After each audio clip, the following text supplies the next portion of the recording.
Assalamualaikum warahmatullahi wabarakatuh. Perkenalkan, nama saya Albertus Satrio Nugroho dengan NPM 2578-2002. Di sini akan mempresentasikan tentang IoT project saya di matkul Internet of Things IoT. Di sini kami disuruh untuk mempresentasikan atau memodelingkan bagaimana kita disuruh untuk membuat sebuah project IoT, hanya sebuah gambaran atau ilustrasi. Di sini saya membuat sebuah smart heart monitoring atau sebuah monitoring jantung yang berguna untuk pemantauan jantung pada pasien yang mengalami penyakit jantung ya, tentunya.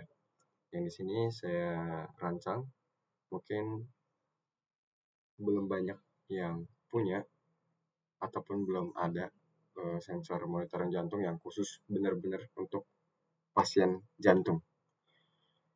Jadi di sini ada 3 pilar sistem perawatan.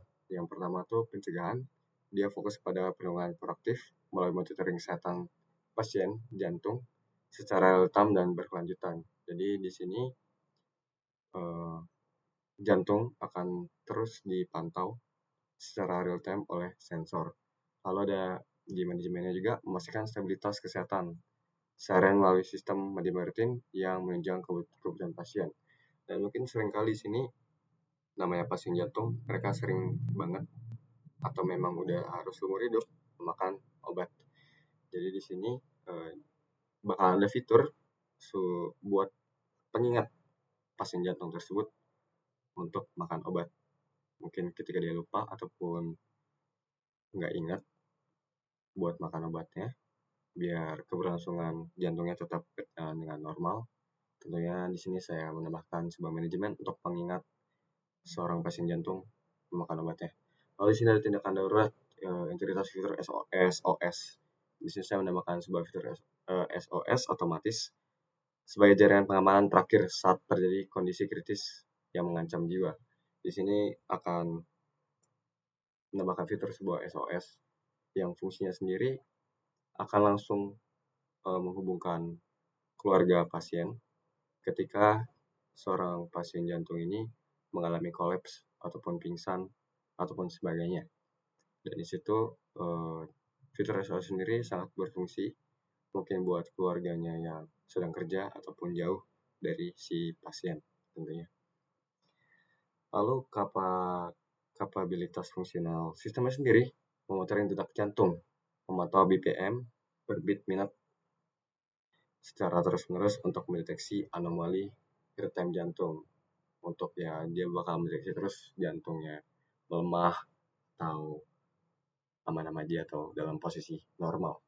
Lalu ada Smart Medication Reminder yang tadi saya sudah jelaskan, sistem alarm terjadwal yang dirancang untuk khusus memastikan kepatuhan pasien dalam mengkonsumsi obatnya. Terus fall atau collapse detection yang tadi saya jelaskan, ketika seorang pasien itu jatuh pingsan, maka otomatis sensor akan membaca accelerometernya kalau pasien tersebut terjadi collapse ataupun pingsan. Terus otomatis SOS system mengirim pesan darurat via SMS, WhatsApp atau panggilan beserta data lokasi GPS secara otomatis saat kondisi kritis terjadi. Nah, di sini sudah ada kerangka atau flowchart sendiri bagaimana sistem dari smart heart ini bekerja. Yang pertama dia ada instalasi sensor dan koneksi Wi-Fi via Wi-Fi ataupun koneksi secara internet. Nanti pertama tuh sensor akan membaca detak jantung per menit atau BPM disingkat, dan akselerometernya nanti ada sensornya, nanti akan saya jelaskan setelah ini. Terus detak jantung normal, misalkan detak jantungnya normal, dia akan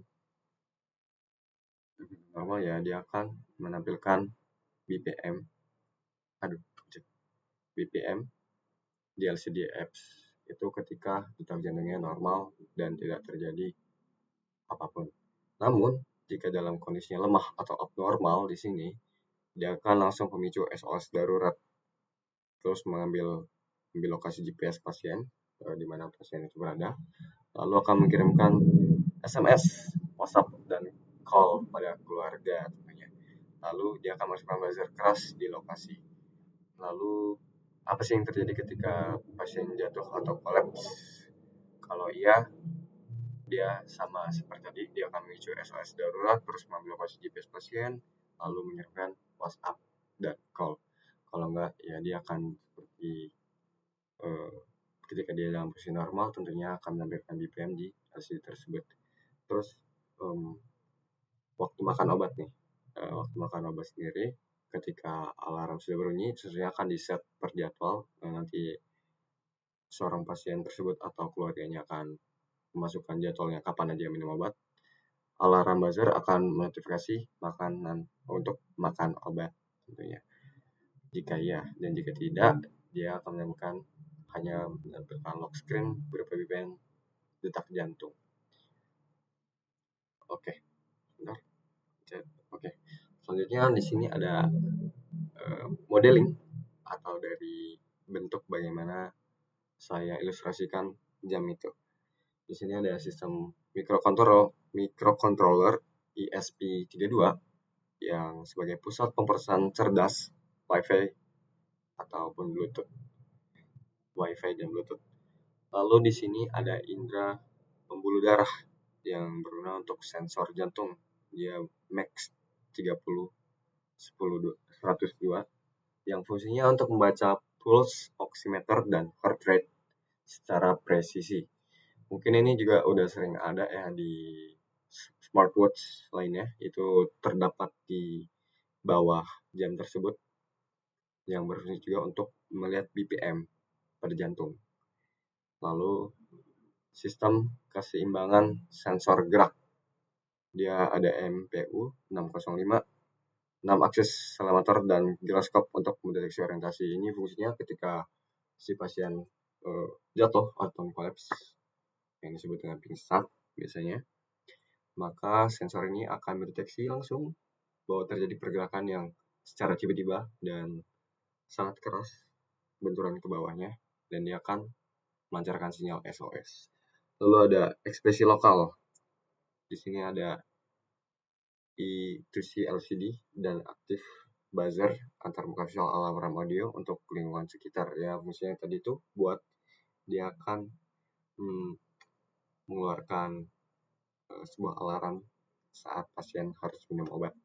Lalu kita suara eksternal modul. Di sini GSM dan PRS jalur komunikasi utama untuk panggilan dan pesan daruratnya. Oke. Lalu responnya sendiri itu langkah pertama, sensor membaca tingkat detak jantung, orientasi tubuh pasien secara real time. Lalu yang kedua itu ada nanti masuk ke si ESP-nya 32 ya, menganalisis data akuisisi untuk menentukan apakah kondisi masih dalam batas normal. Lalu langkah ketiga ini yang udah sedikit emergensi, jika anomali ataupun dia terjatuh atau BPM lemah detak jantungnya, terapnya protokol darurat langsung diaktifkan, langsung SOS kepada keluarga, dan mengaktifkan yang langkah keempatnya alarm lokasi berbunyi keras, lokasi GPS diambil dan pesan SOS seketika dikirim ke keluarga.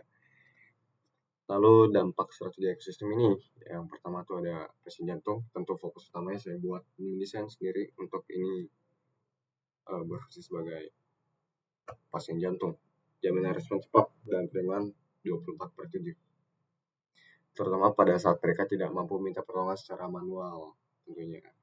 Lalu keuntungan kedua itu untuk keluarga pasien, memberikan ketenangan pikiran.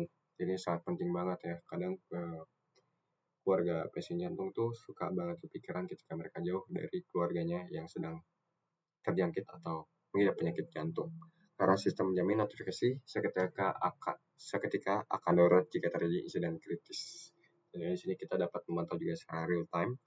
Mungkin nanti kan saya tambahkan sebuah fitur untuk keluarga pun dapat memantau secara langsung aktivitas jantung dari pasien atau keluarga mereka yang sedang sakit jantung. Lalu tim medis atau dokter, data pemantauan berkelanjutan yang terkumpul menjadi referensi media krusial untuk menganalisis tren kesehatan pasien sebelum insiden terjadi. Lalu masa depan perawatan jantung di sini, Internet Things dengan kesehatan healthcare sendiri, smart health monitoring bukan sekedar perangkat ukur jantung, ini adalah asisten medis atau yang menjawab celah antara insiden kritis dan pertolongan pertama. Dengan mudah data menjadi tindakan instan jika tidak hanya memantau kehidupan dan kita melindunginya. Oke, kurang lebih seperti itu presentasi dari saya. Mohon maaf bila ada salah kata ataupun kekurangan. Saya ucapkan terima kasih. Wassalamualaikum warahmatullahi wabarakatuh.